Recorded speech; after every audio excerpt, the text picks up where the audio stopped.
So I'll kick it off with something easy.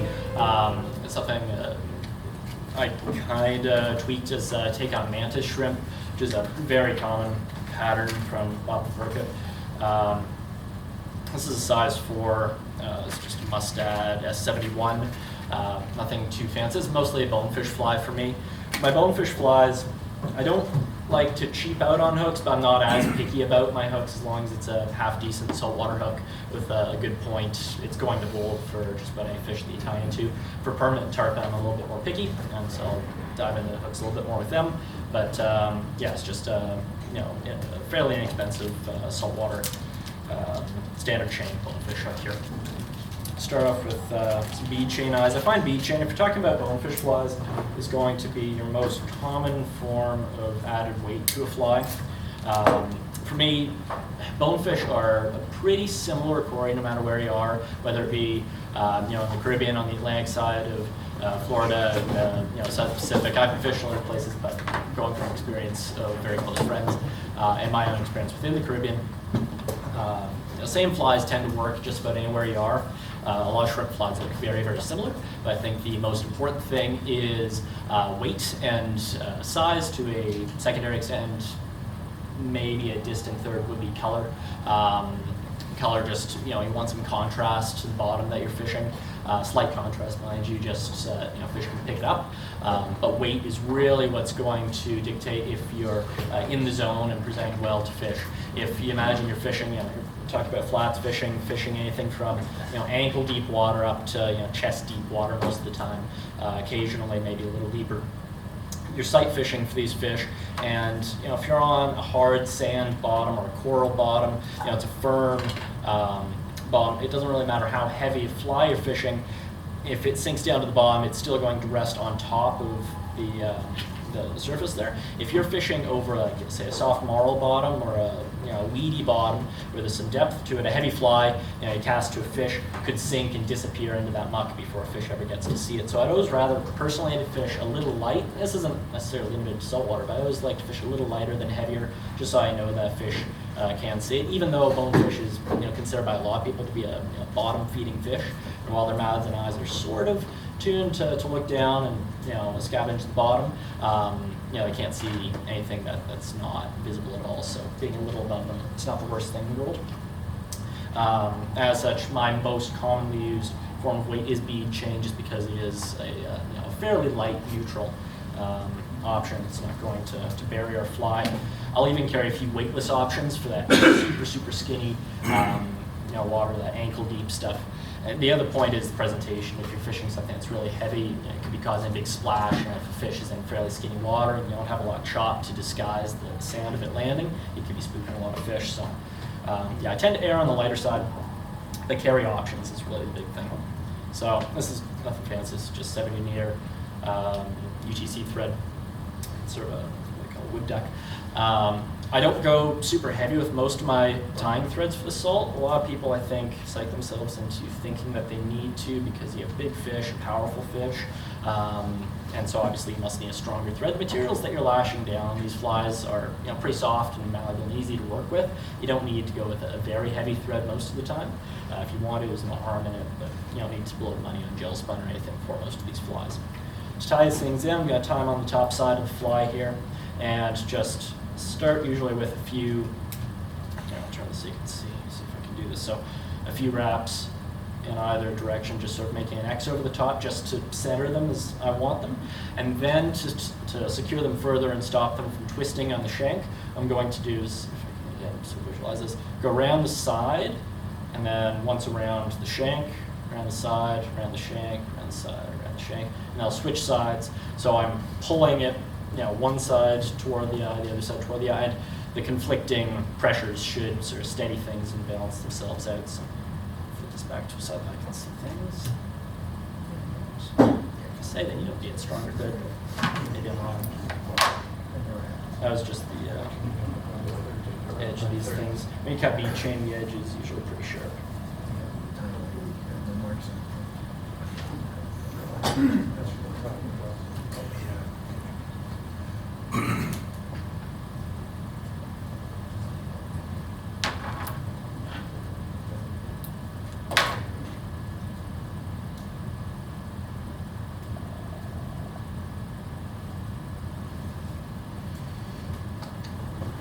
slow that down, Chris? I can't see it.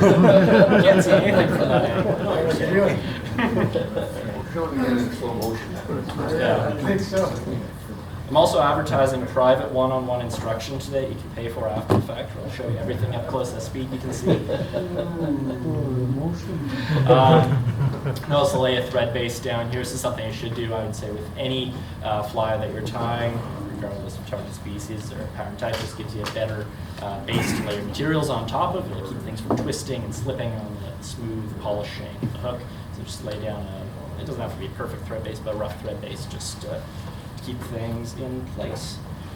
For the tail on this guy, this is a craft fur. It's fairly long fibered, soft synthetic hair. And what's really nice about it is that it has a built-in taper to it. Unlike, say, EP fiber or something like that, that's square cut. This has, you can see, a taper very similar to a natural hair. The fibers themselves aren't tapered, it's just that there's a greater density of short sort of underfur underneath that creates that effect. What I will do though, because I don't want to use the entire length of this, it's pretty long stuff, I only want my tail a little shorter than that. And you can see this is pretty sparse up here because there are a few of those guard hairs. So what I'm going to do is I'm going to stack these fibers. I'll hold it sort of mid-clump here. You guys can see it, yeah. And I'll pull out the very shortest fibers, because those are too short for my use in this case.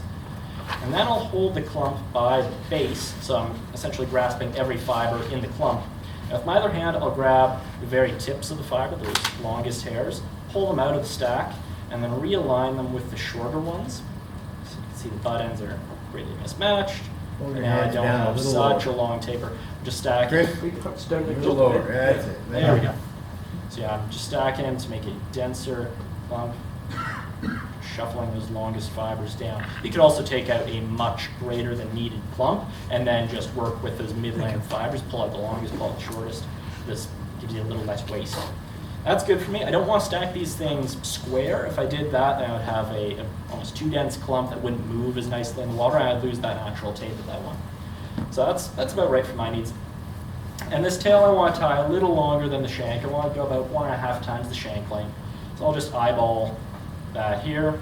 It works for me. And now I want to tie this in right up at the eyes, just so that I can tie it down the length of the shank and maintain an even base. So what I'll do is I'll, again, eyeball just that overall length, set it down just at the bend of the hook here. And then I'll eyeball where that lines up in relation to the eyes. That's my measurement. And then I'll cut it at that length. So now with my thread at the eyes, I tie down the very butt ends here. You can see this is all just loose. And now I can pull back just slightly on the fibers and upwards to keep them on top of the shank. And as I'm doing that, just wrap my thread over. Now I'll keep my fibers perfectly centered on top of the hook and keep them from rolling down on the sides of the hook. So that's nicely centered there. For start the skipping a step here, I'm going to tie a set of rubber legs. These are sort of a nice translucent light sand color. Whatever colors you want. I would say that a tan or sand-colored shrimp is probably going to be your most versatile, so definitely stock up on lots of those. Some light olives are good, maybe even some darker browns here and there, but this is going to be your go-to. All I'm going to do is I'm going to pull one leg off the side. So I have a full length. I'm going to tie this in on the side. I don't know if you can see here. You have one side with stronger barring. Yeah, there we go. And one side with much lighter barring. I don't think it really matters. I don't think the bonefish you're looking at, but I tie it with stronger barring and facing outwards. It just looks cleaner. So I'll tie this in a little longer than the tail so that the legs don't get buried in the tail. They're still prominent. These are square legs, so it's pretty easy to orient them the direction that you want. Tie them in on the one side. So, and then what I'm going to do is, if you look at this from the top, I'm going to fold the other side of the leg sort of down and across to the other side and roll it so that, again, I get that stronger barring facing outwards.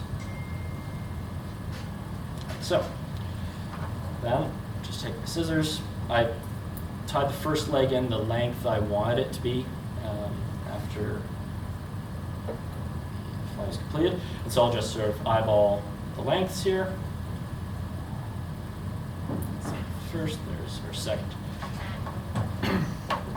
Now, this is kind of my tweak. I don't bother with mono eyes on this thing. I don't think it really matters. The original did have some mono eyes tied in. Time if you like. But yeah, my little tweaks, I use laser dub for the body. The originally used like either a bit of this craft fur as the dubbing or hare's ear dubbing, and that works fine too. I don't know if mine works any better. I just like the look of it. But the laser dub is really neat. It's got a very subtle amount of flash in there, but it's a fairly long and translucent fiber as well, which I really like because I can brush it out and give it sort of this translucent, shrimpy look. So I'll take a decent amount actually here. It's a pretty big body to cover. Start with a sparse-ish amount here. So just to recap, the chain eyes that you have on are not really eyes, that's just way to orient. Yeah, I mean, if you're envisioning what a shrimp looks like, that's the wrong side of shrimp to have eyes on, so call it a tail, if anything. Kind of has that fanned shrimp tail, I guess, I don't know. But yeah, it's just weight. There are some flies that will actually position those back here where the eyes would be at the bend, and that gives you a decent look too. It changes the action of the fly a little bit. A very good fly called Squimp, which is not too, it's a little different, but it puts those eyes back there. Terrific fly as well. And can you use this for trout as well in a smaller version? I guess you could. It's just a streamer. Yeah. Why not? Not bass will maybe leave something it. that I would go for. What was that, Sheldon? A bass will leave it. A bass would go for it. A carp, I would definitely fish it for carp. Yeah. Why not? A crustacean, sure. Yeah, I'm not too picky about Pike will leave it too. yeah. Cool, so yeah, I'll start this out at the back here. Keeping a fairly slender profile. I'll go up about a third of the way from that tail to the eyes. At this point, I'll take another leg just off of the side of this guy. I'll tie this one in just on your side so you can see. So it extends back about halfway down from the tying position. So it's not half the length of that first set of legs that we tied in, but it extends down to about the halfway mark on that one. Just on the side there.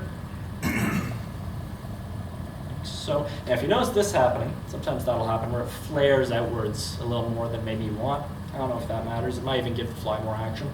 But if you want a leg, and this isn't, again, specific to saltwater flies, but a leg to slope more with the fly and not stick straight out, easy way to fix that is to build up a little bit more of a thread base.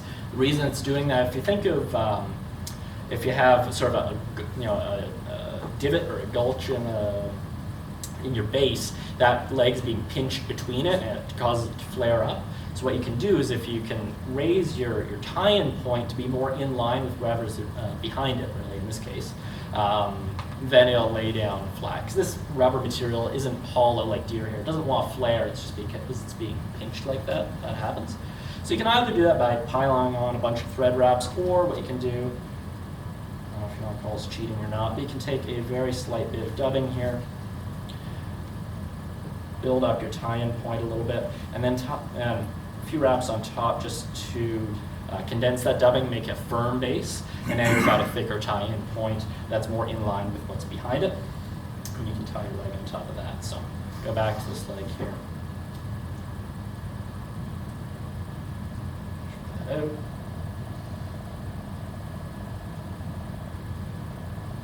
Now you can see that's just much more sloped and in line with the rest of the fly. I'll do the same trick here, pull it over the top and to the side. Catch it there. There we go. Cut this one again to about the same length. For the legs on the side, sometimes it's easier just to bring them up and sort of eyeball here. Cool thing about having the bars on the legs is that you can just focus on one of the bars as a cutoff point. So if I can see that lines up with that bar there. Okay, now it's even.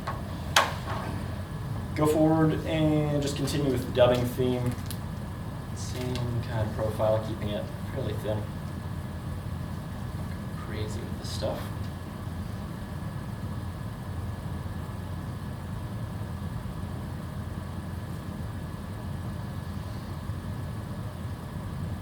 I'm not too worried about creating a perfectly even body. we'll say, just because this stuff is going to get picked out afterwards.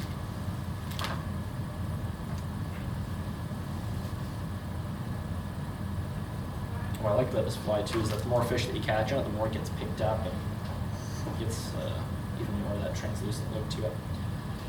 For second set legs here, I just measure them to be the same length as that middle set.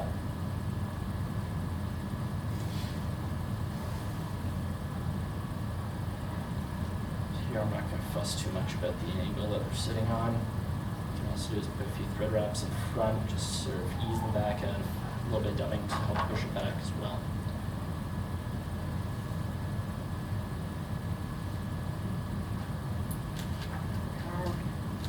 A bit more dubbing.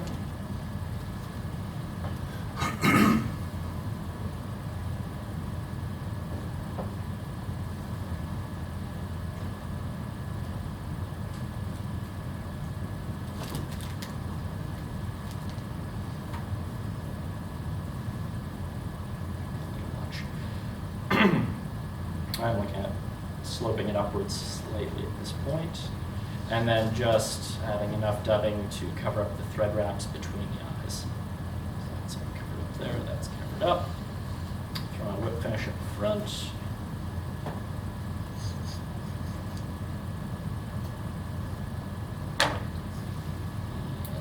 And that fly would fish nicely as is, but say what I like to do, take a little bit of Velcro and just sort of pick out that body a bit. Sorry, the name for this fly again? Well, the original was a Mantis shrimp, and still really is. You just switch out the dubbing and drop the eyes. Yeah, and that comes through. Yeah, I guess you can see just how translucent that body is. That would work as well. What I like to do is, because this dubbing is quite long, easier to see maybe here. A fly this size, that is a lot of length. What can happen is it'll sort of mat itself together, and it can trap the legs and keep them from moving to their fullest potential. So while I like that translucency, I don't want to overdo it. And sometimes what I'll do just to let the legs move more freely is I'll just brush all this picked out dubbing upwards here, and then just trim it down to about a hook gapped length there. Just tease it back to where it came from. And now I have a little bit of that kind of translucency, just the edge of the fly, but the legs are still free to move. There, and that is matted down track there. So that's all the legs look good. I actually cut down those first sort of antennae a little bit. Good to go. Pass that around.